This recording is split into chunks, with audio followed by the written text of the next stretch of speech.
All over the earth, the sea level had suddenly risen. Floods erupted everywhere. Tsunamis of unknown origin crashed against the land, and a monstrous wave struck with such power that even mountains trembled. The whole world felt the wrath of this water disaster. But our hero? He slept through all of it. Sui was snoring so peacefully that even nature's fury couldn't wake him. In the end, it was his cheap little alarm clock, not a planetary catastrophe, that dragged him back to consciousness. His head throbbed so badly it felt like it was glowing from within. And honestly, it was his own fault. Sui, always Sui.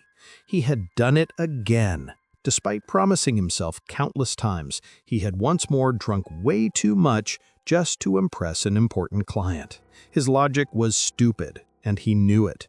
The amount of alcohol he could stuff into himself and someone else didn't determine whether a deal would close. But try telling that to drunk Sui. Now he was paying for it. A brutal hangover, a pounding head, and the obligation to somehow go to work in this miserable state. Half awake, he reached for his usual house slippers, but the moment he stepped into them, they squished, wet, cold, and the floor beneath his feet was covered in water. He froze.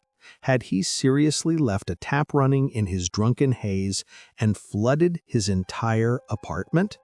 He stumbled around checking every faucet, every pipe. All were perfectly fine. That's when things stopped being funny and started being very, very strange. He lived on the top floor. No upstairs neighbors, no leaks from above, no reason at all for a flood. Luckily, he didn't own anything valuable, so he decided he'd just air out the place first and deal with the rest after work, hangover permitting. He dragged himself to the window, pulled the curtains open, and his breath simply stopped. Outside, instead of the usual busy city, cars honking, people rushing, life everywhere, there was only water. Endless, shimmering seawater, rolling waves, debris floating aimlessly. Where the city once stood, only the very tops of the tallest skyscrapers barely peeked above the surface. Everything else was swallowed by the deep blue. So he pressed his eyes shut, opened them again, shut them, opened them. No change. Not a hallucination. Not the alcohol. Not a dream. The truth hit him like a lightning bolt. His legs gave a small shake as he stumbled back from the window, heart racing. This was real. His apartment was flooded because the entire city, maybe the entire world, was underwater. And somehow, in the middle of the planet drowning, he had slept like a log. One question suddenly stabbed into his mind. Were there any other survivors? He rushed into the hallway and knocked on the nearest door, calling out for anyone inside. No answer. He knocked harder. Still nothing. Then the door slowly drifted open, not because someone was inside, but because it hadn't been locked at all. Inside was chaos. Objects were scattered everywhere, as if the family had packed in extreme haste. No people, not even the neighbor's dog, the same dog that always kept Sui awake at night with its barking and howling, gone. It looked like they had abandoned the apartment long ago, but that made no sense. Their city had never been hit by a flood before. And for a catastrophe this massive to happen in just one night? Impossible. Looking at the mess, it seemed the neighbors had received some warning, something serious enough to make them run without even closing the door behind them. And somehow, Sui, because of his drunken, unconscious state, had slept through the evacuation, through the panic, through the destruction. He, out of everyone in the building, was the only one left behind. Though, when he really thought about it, another question rose slowly in his mind, unsettling and cold. Even if they had escaped yesterday, how could there be such a thick layer of dust everywhere? And the food, how could it have spoiled so quickly? It almost felt like his neighbors had abandoned their apartment weeks ago, not yesterday. Even a massive flood couldn't sink an entire city this deep in just a half day. The timeline simply didn't add up. Sui's last hope was his phone. But when he checked it, his heart sank. No signal, not even a faint one. Emergency services didn't answer either, just endless silence. The more he looked around, the clearer it became. Something was terribly wrong. And it wasn't just the flood. It felt like the world had been emptied out long before he woke up. Was he really the only one left? Even if he was, giving up wasn't in his nature. He might be clueless, hungover, and terrified, but doing nothing wasn't an option. He had to figure out whether there was any way out of this half-submerged tomb of a building. The elevator was, unsurprisingly, dead. And when he reached the stairwell, he discovered that the water had risen all the way to the top floor. Ice-cold, still, silent water. At least, that's how it looked. The moment he dipped his finger in, the water just a few meters away erupted with a sudden, violent boil. Something stirred below. A dark shadow rose towards the surface. Then a human head broke through. Sui staggered back, breath caught in his throat. It was a woman, a dead woman. But one glance told him there was something deeply wrong with the body. The corpse drifted upward unnaturally, and as soon as her mouth reached the air, it snapped open. 4 long, fleshy tendrils unfurled from inside, like blood-colored petals blooming from her throat. Sui's spine froze solid. He could only stare as the rest of her body ascended. From her chest, more growths erupted, thick, plant-like strands writhing like they were alive. It looked as if something, some parasite, had colonized her from the inside out. And then he recognized her. She was the woman from the 29th floor. His legs weakened. He wasn't used to dead bodies, certainly not bodies twisted into something non-human. The corpse looked waterlogged, swollen, like it had been underwater for several days, not hours. Another impossible detail. But he couldn't tear his eyes away. Something else caught his attention. Her hands, or rather, what was left of them. The flesh had been chewed down to exposed bone. Fish? Or something far worse? In the dark beneath her, the water shifted. Something moved. Something big. Something patient. Something hungry. His stomach dropped. Any thought of using the stairwell vanished instantly. There was no way out through the lower floors, not unless he wanted to be dragged under by whatever nightmares lived in the drowned city. Survival came first. He needed supplies, food with a long shelf life, anything he could use as a weapon, tools, clean clothes. He needed fire sources, too. In short, he had to treat this like being stranded on an uninhabited island, except the island was his building and the ocean around it was full of monsters. Food and protection were only half the challenge. He needed a plan to escape eventually. 2 options slowly formed in his mind. Option 1, stay put on the roof, live quietly, and wait for rescue. He could burn something up there to send smoke signals. While waiting, he could salvage whatever useful items were left in the neighbors' apartments. If he was lucky, someone might still be searching for survivors. If he wasn't, then the rising water would swallow everything, and he'd end up as dinner for whatever lurked below. Not exactly comforting. Option 2, build a raft. Risky, stupid maybe, but also his best desperate measure.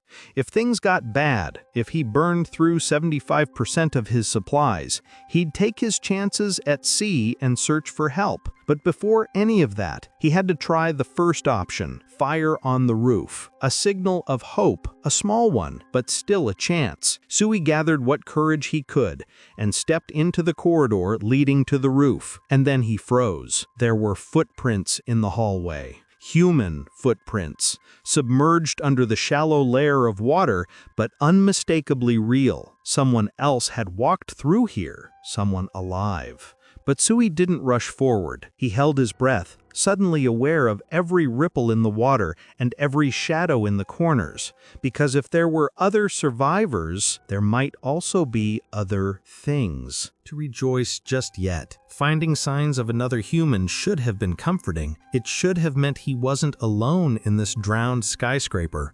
But one chilling fact ruined that hope. Whoever left those footprints had come up through the flooded staircase. Someone, or something, had managed to travel through the same water that hid corpses and monsters. That meant this stranger wasn't just alive, they were strong, or fast, or simply not human at all. Before confronting anyone, Sui did the smart thing. He retreated to his apartment and armed himself with the humble but reliable beginner's survival kit, one hammer and one butcher knife. The metal felt reassuring in his trembling hands. Not perfect weapons, but enough to make him feel like he had a chance. With a deep breath, he went back to the apartment he had checked hours ago and called out, asking if anyone was inside. This time, he heard something. Quiet footsteps sloshing through the water, the faint rustling of movement. Someone was definitely there, but why weren't they answering? A rotten, decayed foot slid into view from the darkness. Sui's breath hitched. The figure that stepped forward wasn't a survivor at all. It was a zombie woman, skin gray and peeling, eyes lifeless yet hungry,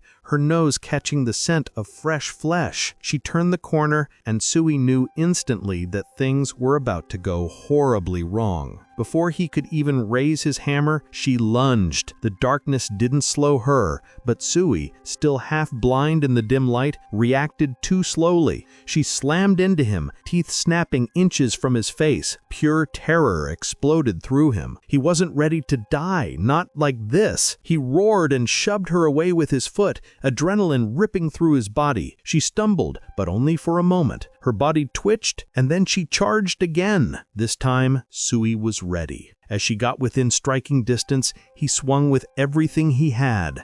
The hammer cracked against her skull. The zombie collapsed instantly, her body hitting the water with a hollow splash. No growling, no twitching, just silence. Sui stood panting, shocked that a single blow had ended her, shocked that zombies existed at all. Maybe the flood had mutated people somehow. Or maybe the world had simply snapped into a nightmare overnight. Before processing any of it, the corpse began glowing. A cold, blue radiance shimmered over her body, and then, impossibly, a translucent system window appeared before him. You have received one spiritual source, 1 of 5. So he blinked. What? A system? Like in a game? What was a spiritual source supposed to be? Before he could ask the air for answers, a warm rush pulsed through his body. The weight of the hammer suddenly felt lighter. His limbs tingled, his exhaustion vanished, and even the bruise he earned during the struggle no longer hurt. The same blue glow that had covered the corpse now shimmered faintly around him. It felt like something had been absorbed into him. So killing the zombie rewarded him with a unit of spiritual source. Whatever that meant, whatever it was, it clearly strengthened him. His gaze drifted back to the corpse. He couldn't just leave it lying there. What if it came back at night? What if they could revive somehow? No, that was too risky. He glanced toward the stairwell where the shadowy shape beneath the water had been drifting earlier. A dark idea surfaced. If that thing down there wanted a meal, well, here was one. He grabbed the zombie by the leg, dragged the limp body across the hallway, and dropped it near the stairwell. Something below the surface stirred immediately, as if grateful for the offering. The world had become something twisted. A blend of the Walking Dead, strange supernatural systems, and mutated nightmares lurking in the deep. Trying to make sense of it with normal logic was pointless. Was the zombie woman just a freak accident? Or was this the fate of every corpse in the drowned city? If millions of people had died in the flood, then the world outside must be crawling with horrors. Staying here wasn't safe. Not if more of those things could climb up the flooded staircase. He needed rescuers. He needed an escape. So he climbed up to the rooftop once again. He gathered anything that could burn: trash, old furniture pieces, broken planks. While working, he took another long look at the endless ocean that now covered his home. He had seen the view before, but each time it shook him to his core. How high had the water risen to bury a city of millions this completely? He looked at his neighboring building, also around 30 floors tall, and wondered if someone alive was in there. But he wasn't about to puzzle over it for long.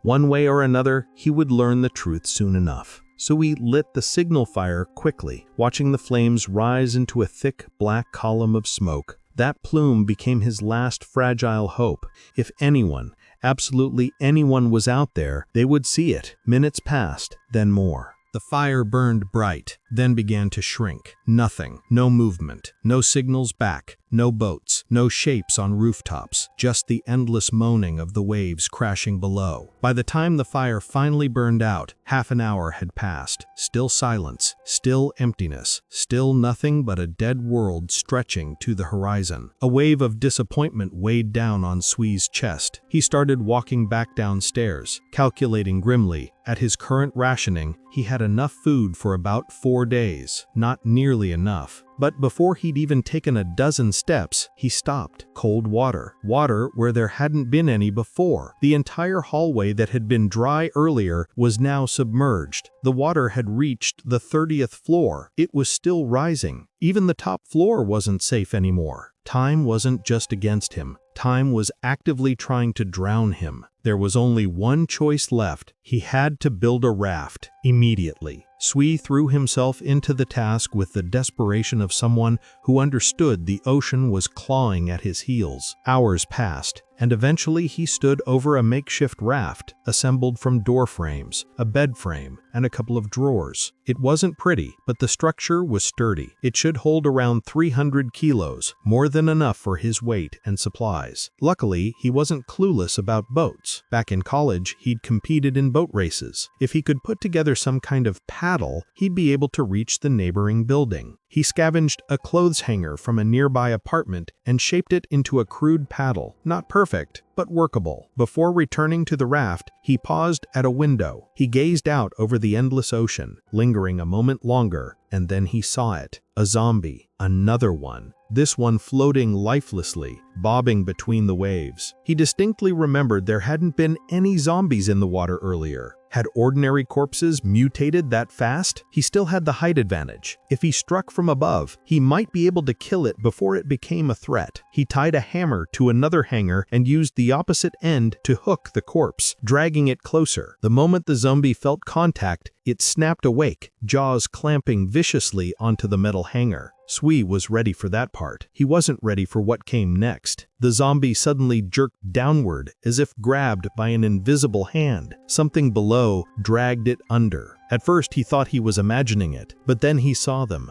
Long dark shapes twisting just beneath the surface. The zombie struggled, thrashing wildly, but it was pointless. Those dark shadows pulled harder, yanking the creature into the deep darkness where the sunlight vanished. Within seconds, the zombie was gone. Only a spray of bubbles marked where it had been. Sui shut the window with a panicked slam, his breath trembling, his heart hammered. Whatever lived in that water was far worse than zombies. The bite marks on the first corpse suddenly made sense. The raft might not be safe. If he tried to paddle to another building, those creatures could easily drag both him and the raft under before he got halfway. But staying was impossible too. 4 days of food left, rising water, mutating corpses, hungry monsters. No corner of this building was safe anymore. He wasn't even done thinking when a new threat appeared. A hollow bang echoed through the apartment, then another and another. Hands, rotting, waterlogged hands, began pounding on his door, as if his thoughts had summoned them. The banging stopped suddenly, then shifted further down the hall. Something else had caught the zombie's attention.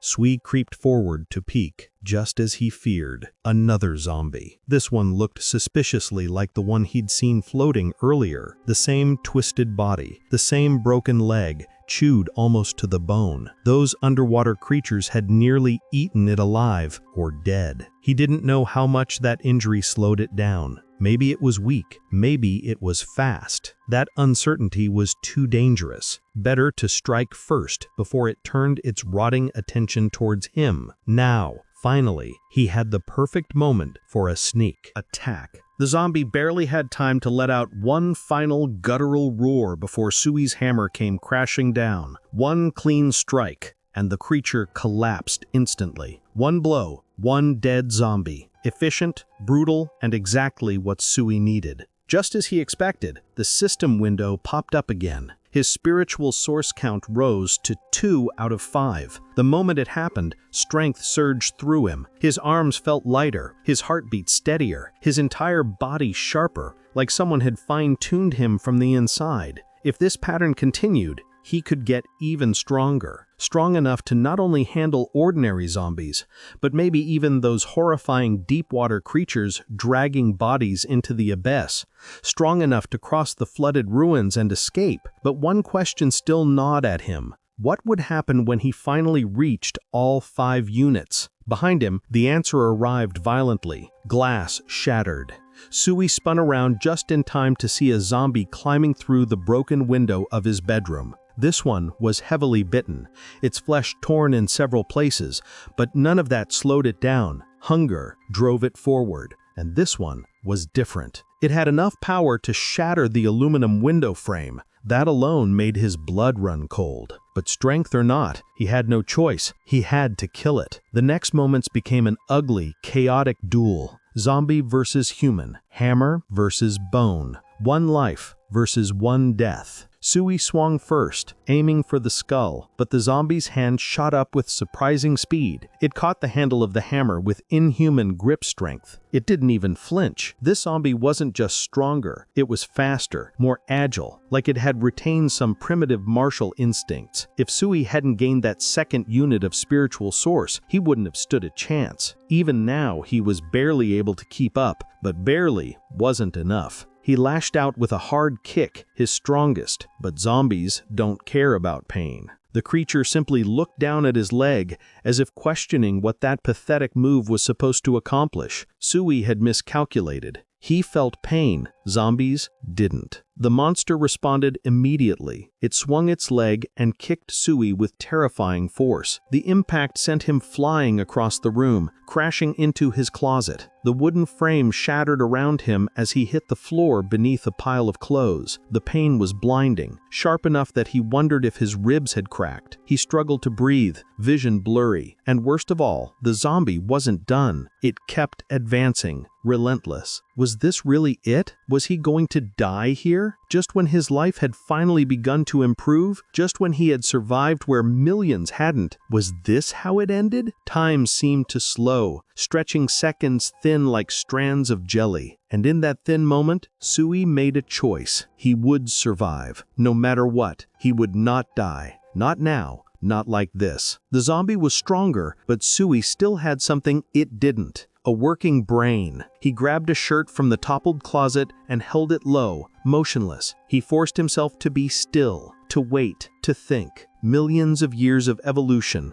for this one tiny trap. When the zombie stepped forward, right onto the cloth, Sui yanked. The creature's balance shattered instantly. It toppled forward, arms flailing. That single slip was the opening Sui needed. He surged to his feet, rage and terror twisting together into something fierce, and swung the hammer with everything he had left. The blow landed perfectly. The zombie hit the ground hard, and this time it stayed down. No twitching, no growling, just a dead, motionless body. Sui let out a long, shaky breath. Relief flooded through him. He'd survived again, and right now, that was the most important thing in the world. For killing the zombie, he had obtained another spiritual source, bringing his total up again. Only 2 more to go. Even better, he discovered that each spiritual source carried a healing effect. The bruises, the cuts, even the throbbing ache from being kicked earlier, gone. If not for that healing, he probably would be dead already. But the chaos wasn't finished with him yet. A new sound rose from behind.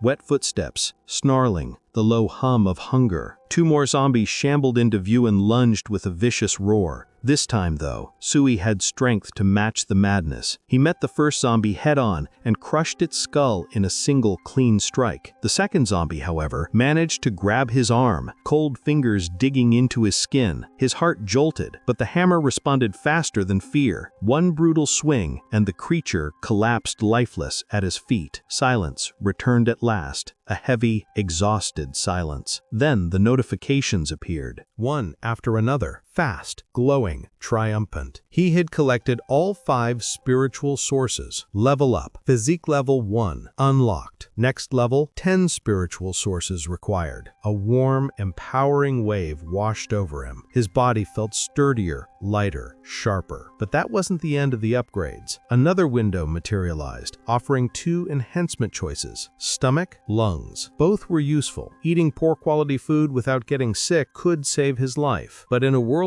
covered in water, in a place where he might fall in at any moment, being able to hold his breath, that was priceless. He chose lungs. The system activated immediately. A blinding glow radiated from him, and pain shot through his chest as if invisible hands were reshaping him from the inside. Strange energy poured into his lungs, stretching and fortifying them. It hurt a lot, but the result was worth it. When the glow faded, he took a deep breath, deeper than he'd ever managed before. His lungs felt powerful, almost unnatural. He could hold his breath for at least 3 minutes now, maybe more. For the first time since waking into this nightmare, Shui felt the faint spark of hope. If he could continue evolving, maybe survival wasn't impossible after all. 10 more spiritual sources would earn him another enhancement, another step toward escaping this submerged hell. But that was for later. His apartment was now wrecked and dangerous. He needed a safer place to rest. He dragged himself to a nearby empty apartment and finally surrendered to exhaustion.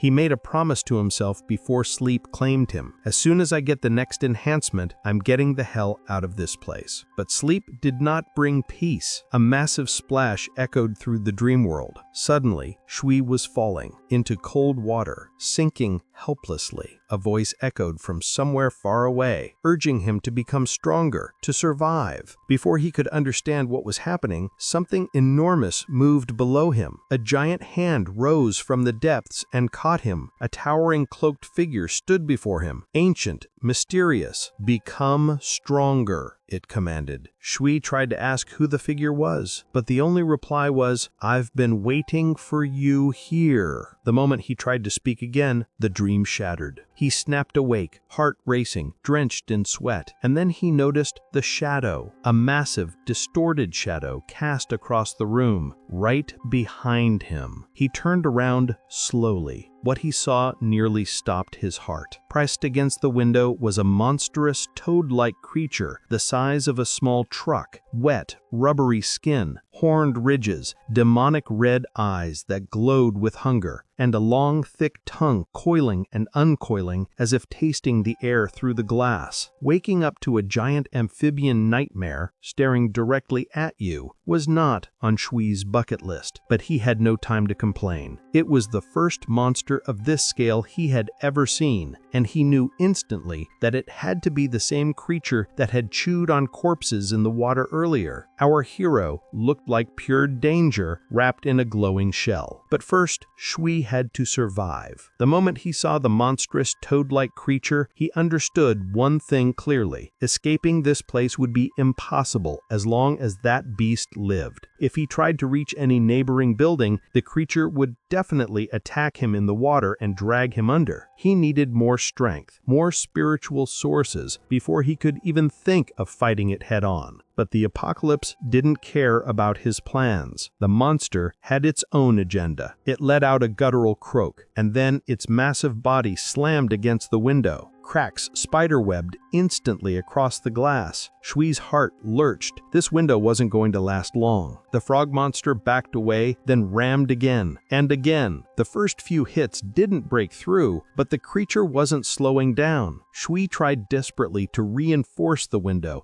to brace it with whatever he could find, but nothing slowed the relentless beast. Eventually, it plunged back into the water for a moment. Shui dared to hope. Maybe it gave up, but then the monster leapt. The window exploded inward in a shower of glass. Shui stumbled back and suddenly found himself face to face with the monster. Up close, it was far more terrifying. Massive, slimy, with rows of needle-like teeth and a tongue that cracked through the air like a whip. He was hopelessly outmatched, but doing nothing meant dying. Shui swung his hammer with all his strength at the monster's head. The monster moved faster. Its tongue shot forward and slammed Shui against the door like he weighed nothing. His lungs emptied in a single choked gasp. He wasn't even close to matching this creature. A hammer against a giant amphibian demon? Not exactly a fair fight. But Shui wasn't ready to give up. Not yet. Rule number 1 of apocalypse survival: use whatever you can get your hands on. He grabbed a bed frame and hurled it at the monster. Predictably, it bounced off the beast's rubbery skin like a pillow. But Shui hadn't thrown it to hurt the monster, just to distract it. As soon as the frog's attention shifted, he bolted. In pure desperation, he dove into the bathroom and squeezed into the bathtub. It was cramped, dark, and terrifying, but at least the monster's body was too large to crawl in after him. He held his breath and prayed hard. The giant frog thumped through the apartment, knocking over furniture, croaking angrily as it searched for him. Its heavy footsteps sloshed through the water, getting closer, then farther away, then closer again. Shui clenched his teeth. Please, leave, leave, leave. No miracle came. The monster's enormous head appeared at the bathroom doorway. It couldn't fit its whole body inside, but its tongue didn't need room. The grotesque, slimy limb lashed forward, wriggling toward Shui, but the doorway was too narrow. The creature had wedged itself, its huge head jammed in the frame. In its eagerness to devour him, it had trapped itself. That was its fatal mistake. Shui surged up with a shout, grabbed his butcher knife, and stabbed forward with all his might. The blade sank straight into its large, bulging eye. Green blood sprayed out like a fountain. The monster shrieked, a sound so raw and agonized it rattled the walls. Its eye faded, losing color. The frog twitched violently, then sagged. Shui didn't trust it. Movie logic told him exactly what happened when heroes got careless. He stabbed again and again. Only when the creature's body finally went limp and silent did Shui collapse back into the tub, shaking but alive. He had killed it. And then came the reward. A massive cascade of notifications flooded his vision. The monster granted him 8 full spiritual sources, an incredible haul. The energy poured into his body like a tidal wave of strength. His muscles tightened, his bones felt denser, his breath steadier. He was stronger. Far stronger than before. Just when he thought the surge was over, something else caught his eye. From the frog's ruined eye socket, a glowing blue orb detached itself, rising slowly into the air. It shimmered like a drop of crystallized light. Shui watched stunned as the orb floated straight toward him. He didn't have time to dodge. It struck his forehead and merged with him instantly. His entire skull vibrated with a strange pulse, like a bell struck underwater. The sensation was so alien, so bizarre, he froze in place. Naturally, Shui was completely baffled. This orb looked like a spiritual source, but Sui could feel something different pulsing inside it, something sharper, more focused. When the system window finally appeared, everything clicked into place. It wasn't a spiritual source at all. It was an incomplete peaking rune. According to the system, this rune allowed him to spy on spirit beasts and obtain basic information about them. Even more intriguing, the evolution tab mentioned that the rune could eventually transform into a third eye with unknown abilities. For the first time, Sui felt genuinely rewarded. Not only had he survived the monster, gained 8 spiritual sources, and strengthened his body, but he had also acquired a completely new ability. Naturally, he wanted to test it. He activated the peaking rune, and a glowing symbol appeared faintly on the frog's head. Information flowed into Sui's mind instantly. Cyclops frog. Species: Level 1 Elite Spirit Beast. Diet: primarily inferior corpse-type monsters. Temperament: violent. Relentless pursuit once prey is locked. Possible evolution path: Cyclops Frog King. Sui stared wide-eyed. Elite Spirit Beast. A monster with an evolution path of its own. This was no ordinary mutated animal. It was something on the level of a fantasy monster from a cultivation novel. But how did this world jump from normal city life to spirit beasts, undead floods, and evolution systems overnight? The appearance of these monsters, the spirit spiritual sources, the upgrades. None of it made sense in terms of the world he knew. Common sense had gone extinct 3 days ago. The only thing that hadn't changed was this: he had only one life, and the world wanted to take it from him. He had to get out, no matter what. By the third day of the flood, the rules of reality had completely rewritten themselves. Sui's main goal was clear now: collect spiritual sources and evolve. Only by growing stronger could he survive long enough to understand what had happened to the world outside. During the night, zombies had hobbled toward the frog's corpse and begun devouring it. Sui activated the peeking rune to inspect them. All of them were low rank, but the system revealed an alarming detail: zombies could evolve by devouring their own kind. Great, as if regular zombies weren't enough, but low rank or not, they were still worth something. Sui only needed 2 more spiritual sources for another upgrade, and his current strength and agility made fighting them easy. He struck them down in moments. Notifications flashed before his eyes. Spiritual sources collected. Upgrade available. Without wasting a second, he activated the enhancement. Level 2 Physique unlocked. Spiritual sources required for next upgrade 20. A new menu appeared, this time offering 3 enhancement choices: stomach, lungs, and muscles. He could already hold his breath for almost 4 minutes. Useful, yes, but not against whatever monstrous horrors lurked below the water. Breath wouldn't save him from teeth and claws. Might. With that reasoning, he chose to enhance his muscles. The transformation hit immediately. A powerful surge coursed through him, far more intense than anything he had felt from absorbing spiritual sources alone. His muscle mass increased, but not in a bulky, sluggish way. Each fiber seemed denser, more responsive. His entire body felt unified, sharp, and flexible. He could feel every muscle as if someone had flipped a switch inside him. His control was frighteningly precise. His strength was several times higher, and for the first time, his body felt like a weapon. And with great strength comes great responsibility, or, in the apocalypse, great opportunities to smash monsters' heads in. Hammer in hand, Sui stepped into the hallway, eager to test his upgraded body. Fortunately, he didn't need to search long. He didn't find a sparring partner, he found a punching bag. As expected, the zombie was defeated with just 1 punch. Sui, on the other hand, almost fell over from the sheer force he had unleashed. His body wasn't used to this kind of raw strength yet. Still, this was exactly the power he needed. With it, he could finally move forward. Within seconds, he dispatched the remaining walking dead, each strike smooth and effortless, perfect practice for adjusting to his new muscle-enhanced physique. But something puzzled him. No notifications, no spiritual sources. He quickly realized why. These zombies were too weak to give him anything. If he wanted to evolve further, he needed stronger enemies. He couldn't hide in the shadows anymore. He needed to move, explore, fight, and survive. He needed to leave. Today, with that resolve hardening in his chest, Sui finished preparing his raft and packed his supplies. The journey wasn't far, only to the neighboring building, but the significance was huge. For him, this crossing was a leap into the unknown, a small step across tens of meters of water, and a giant step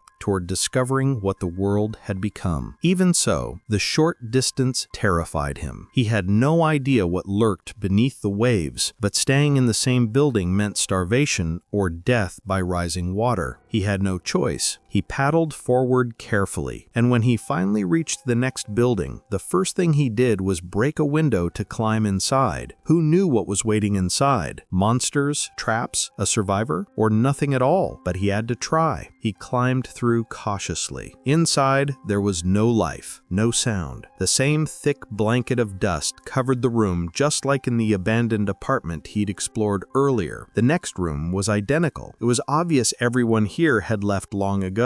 Unfortunately, all the food had spoiled, but Sui still clung to hope. Maybe someone had fled to the roof. Maybe there were survivors. Then a smell hit him, a strong, rotten stench of spoiled blood. It drifted from the room next door. Of course, he had to check. He opened the door carefully and froze. Inside, several zombie corpses lay scattered in a wide pool of blood. Not undead bodies, dead undead bodies. Some Someone had killed them. But who? Monsters didn't hunt zombies, so this had to be the work of a human, a survivor. Sui's heart quickened. He activated his peeking rune and moved deeper into the building. More dead zombies. Many more. Whoever killed them was strong. Very strong, a spiritual source carrier just like Sui. But were they still here? Eventually he reached a locked apartment door. He knocked, called out, no answer. Then he noticed it, a key lying on the floor. His stomach tightened. He picked it up, unlocked the door, and stepped inside. A man lay on the ground, unmoving, clutching a baseball bat. His shirt was torn wide open, huge claw marks slashing across his torso. He had fought bravely and lost, probably to a creature similar to the giant frog Sui had barely survived. The peeking rune didn't register him as undead, which meant he had been alive not long ago. Another survivor, another fighter. If Sui had arrived earlier, maybe, but regret was pointless. The past was fixed. The future wasn't. Sui knelt beside the fallen man, bowed his head for a moment, and then respectfully took the baseball bat. The man's weapon would continue its fight through him. But then his rune reacted. A sudden glow, a sharp pulse, a notification from a living creature nearby. Sui stiffened. Something was alive in this apartment. He turned slowly toward the closet where faint sounds were coming from. Soft, shaky breathing, maybe whimpers. His heartbeat thudded in his ears. He approached step by silent step. He held his breath, raised his new bat, and swung the door open in one swift motion, ready to strike. But he didn't need to, because inside, curled up in fear, trembling like a leaf, Hiro's eyes widened in shock. Inside the closet, huddled in the dark, knees pulled to her chest, sat a little girl. She stared up at him with a blank, empty expression, her eyes hollow and unreadable, as if all emotion had been drained out of her long ago.